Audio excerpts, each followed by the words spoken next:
আমরা সারা বিশ্বের গণতান্ত্রিক সমস্ত দেশের নেতৃবৃন্দকে সোচ্চার হওয়ার আহ্বান জানাই। বিশেষ করে মুসলিম বিশ্বের যারা মুরুল তাদেরকে আহ্বান জানাবো, আজকে ইসরায়েলের বিপক্ষে আপনাদের ভূমিকা যেহেতু প্রশ্নবিদ্ধ, মুসলিম বিশ্বের নেতৃত্ব দেওয়ার দাবি আপনারা করতে পারেন না।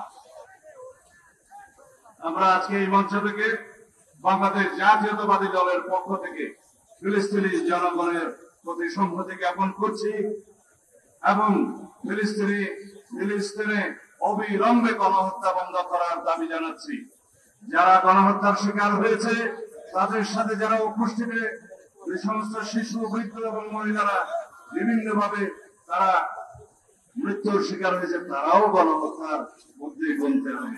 সেই হিসাবে মৃত্যুর সংখ্যা, শহীদের সংখ্যা 50,000 নয়, কয়েক লক্ষ ছাড়িয়ে যাবে। তাই বন্ধুগণ, আমরা বলতে চাই, বাংলাদেশের ইতিহাস, বাংলাদেশ জাতীয়তাবাদী দলের নেতৃত্বে শহীদ রাষ্ট্রপতি জিয়াউর রহমানের নেতৃত্বে ফিলিস্তিনি জনগণের পাশে দাঁড়ানোর ইতিহাস।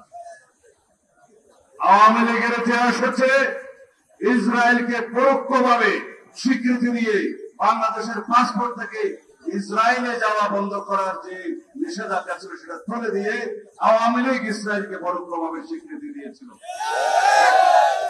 আওয়ামী লীগ ইসরায়েল থেকে আড়ি পাতার যন্ত্র কিনে এদেশের রাজনৈতিক কর্মী সহ সামাজিক কর্মী, মানবাধিকার কর্মীদের জনগণের বিরুদ্ধে আড়ি পাতার যন্ত্র কিনে তারা যে নির্যাতন নিপীড়নের সূচনা করেছে তার সাথে ইসরায়েল জড়িত, ইসরায়েলের সাথে আওয়ামী লীগ জড়িত। আমরা নিন্দা এবং ধিক্কার জানাই। আমি আর বেশি বক্তব্য দেব না।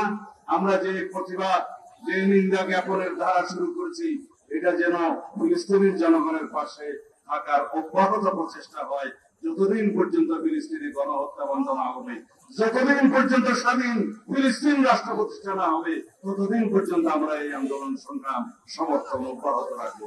সবাইকে ধন্যবাদ। আসসালামু আলাইকুম।